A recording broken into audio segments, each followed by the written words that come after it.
नमस्कार सभी को, स्वागत है आपका संस्कृत की कक्षा में। जैसा कि आपको पता है कि हमारी प्रश्नोत्तरी चल रही थी और किस तरह से प्रश्न एग्जाम में पूछे जाते हैं, तो हम उनका अध्ययन कर रहे थे। अब देखिए, दा धातु के योग में कौन सी विभक्ति आती है? दा धातु के योग में कौन सी विभक्ति आती है, बताएं। दा धातु के योग में हमारे आती है चतुर्थी विभक्ति। दा धातु के योग में कौन सी आती है? चतुर्थी विभक्ति का प्रयोग किया जाता है। ऐसे ही अपनी जो रुच धातु है, रुच अर्थानाम प्रियमाणाम, अर्थात रोचक अर्थ वाली धातुओं के साथ में कौन सी विभक्ति लगाई थी? अपन ने चतुर्थी विभक्ति लगाई थी, जो कि अपना क्या था कि जैसे बालक को मोदक अच्छे लगते हैं, बालक को लड्डू अच्छे लगते हैं, तो बालकाय। तो बालकाय किसकी जैसे हो गया यहाँ पे? रामाय की जैसे। बालकाय किसकी जैसे हो गया? रामाय की जैसे।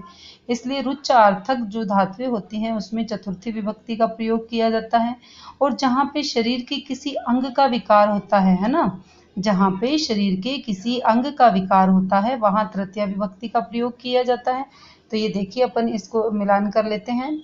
तो जो अपनी दा धातु है, तो दा धातु के योग में कौन सी विभक्ति लग गई? चतुर्थी विभक्ति, है ना। रुच्च धातु के अर्थ में भी चतुर्थी विभक्ति लग गई।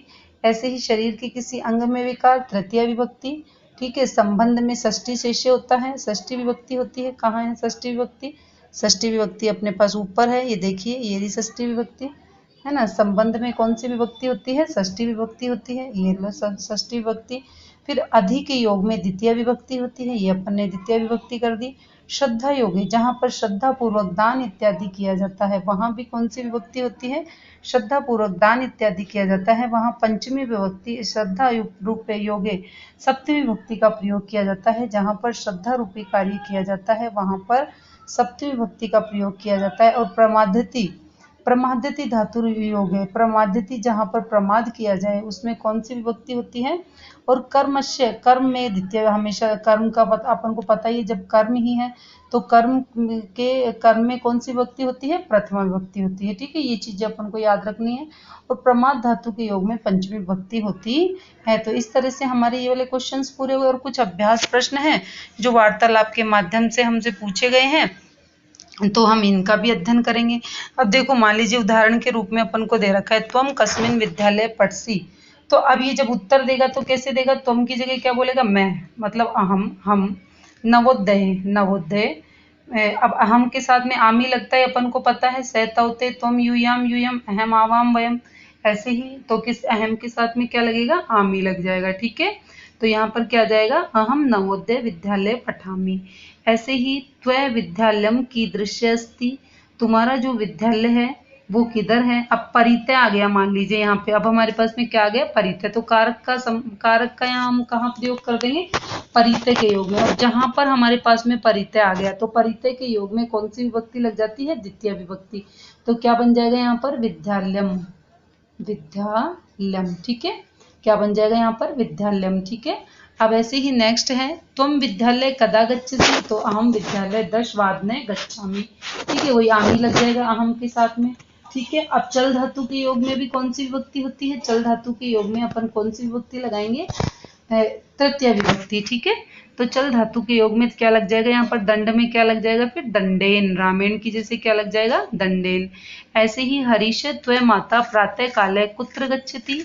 अब प्रातः काले कुत्र गच्छति, तो गम धातु के योग में वही द्वितीय चतुर्थी विभक्ति हो जाएगी। मम माता प्रातः काले है ना, ब्राह्मणाय, घूमने के लिए। कर्ता ने कर्म को करण से संप्रदान के लिए, है ना। अब के लिए के योग में यहाँ पर कौन सी विभक्ति लग जाएगी? चतुर्थी विभक्ति लग जाएगी। और ठीक इसी तरह से जो हमारा नेक्स्ट है, अतिशोभनम डैश स्वस्थ लाभाय प्रमदितव्यम। अब प्रमाद के योग में अभी अभी अपन ने पढ़ा है, पंचमी विभक्ति लगती है। तो स्वस्थ लाभात क्या बन जाएगा यहाँ पर? स्वस्थ लाभात सहसा शिक्षक कक्षे प्रवेश करोमि वदति तद अलम। तो अलम के योग में मैंने आपको क्या बताया था? अलम के योग में क्या था? वार्तालापेण। अलम के योग में क्या लग जाता है? वार्तालापेण। तो यहाँ पर कौन सी विभक्ति हो जाएगी? तृतीय विभक्ति। कौन सी विभक्ति हो जाएगी? तृतीय विभक्ति। अब इसको अपन पूरा कर देते हैं। अब देखो, जैसे मान लीजिए महेश किम त्वम अपि डैश विद्यालय प्रति। अब प्रति के योग में द्वितीय विभक्ति लगती है, अपन को पता है। तो यहाँ पे क्या आ जाएगा? विद्यालयम। क्या आ जाएगा यहाँ पे? विद्यालयम आ जाएगा। ठीक, ऐसे ही आम डैश युष्मत सह। अब सह के योग में तृतीय विभक्ति लगती है। अब युष्मत के रूप अपन कैसे बोलेंगे?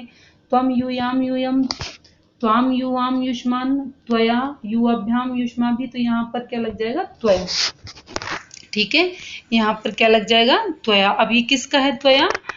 युष्मत का तृतीय विभक्ति का एक वचन है। ठीक है, अब मम कक्षाया सहपाठिने आगच्छन्ति, मेरी कक्षा में सहपाठी आ गए। और शिक्षक है अपि अधुना गच्छति, शिक्षक भी अभी गए हैं। अब ऐसे ही क्या हो गया यहाँ पर? डैश। अब जब नमः है तो नमस्कार के योग में कौन सी विभक्ति लगेगी? चतुर्थी विभक्ति। तो क्या लग जाएगा यहाँ पर? शिक्षकाय। ऐसे ही नमस्ते प्रसन्ना भवन्तु डैश बहि, अब बहि के योग में पंचमी विभक्ति लगेगी, तो क्या हो जाएगा यहाँ पर? ग्रामात्। ऐसे ही विद्यालम पुरतः क्रीड़ा स्थल है, वयम क्रीडाम, है ना। अब पुरत के योग में कौन सी विभक्ति लग जाएगी? षष्ठी विभक्ति। तो क्या बन जाएगा यहाँ पर? विद्यालस्य। क्या बन जाएगा यहाँ पर? विद्यालस्य। ठीक है, ऐसे ही नेक्स्ट अपना जो क्वेश्चन है वो उसमें क्या लगाना है अपन को? उचित विभक्ति लगानी है इसमें भी। अब देखो इसमें क्या लग जाएगा? हस्तिनापुर में क्या हो जाएगा? हस्तिनापुरो। ठीक है, हस्तिनापुरो, है ना। पुरा, पुरा हस्तिनापुरो शांतनु नाम है, नृपति अभवत है। और देवव्रत शांतनो डैश, शांतनो देवव्रत शांतनो, क्या था इसमें? देवव्रत शांतनु गंगया च पुत्रम आसीत, एकदा शांतनु डैश यमुना, यमुना में क्या आ जाएगा? तीरे। अब तीरे, तीरे सत्यवतीम, तो यमुनाया आ जाएगा, यहाँ चतुर्थी विभक्ति आ जाएगी। यदा देवव्रत इदम, यदा देवव्रत इदम सर्वम डैश वृत्तांतम आवागच्छति स धीरस्य ग्राहम आगच्छति, तो क्या आ जाएगा यहाँ पर? वृत्तांत, गम धातु के योग में। ठीक है, धीवरः सत्यम विवाह डैश सह अकरोति, अब सह के योग में तृतीय विभक्ति, तो क्या आ जाएगा यहाँ पर? नृपति नाम। ठीक है, ठीक है, इस तरह से हम इसमें क्या कर देंगे? इसको हम पूरा कर देंगे। ठीक है, तो अब नेक्स्ट जो हमारे हैं, तो ये इसी तरह से प्रश्न आपके पास में एग्जाम में पूछे जाएंगे। तो मैं आशा कर रही हूँ कि आपको समझ में आएंगे। और ये जो थोड़े से और जो अपने प्रश्न बचे हुए हैं ये अपन नेक्स्ट वीडियो में करेंगे, क्योंकि हमारा वीडियो बड़ा हो जाता है। ठीक है, अब इससे रिलेटेड कोई जानकारी यदि आपको चाहिए तो आप मुझे कमेंट के माध्यम से पूछ सकते हैं। यदि आपको मेरे द्वारा दी गई जानकारी अच्छी लगी तो आप चैनल को लाइक, शेयर एंड सब्सक्राइब करें, अपने मित्रों के साथ बांटें। जय हिंद, जय भारत, नमस्कार।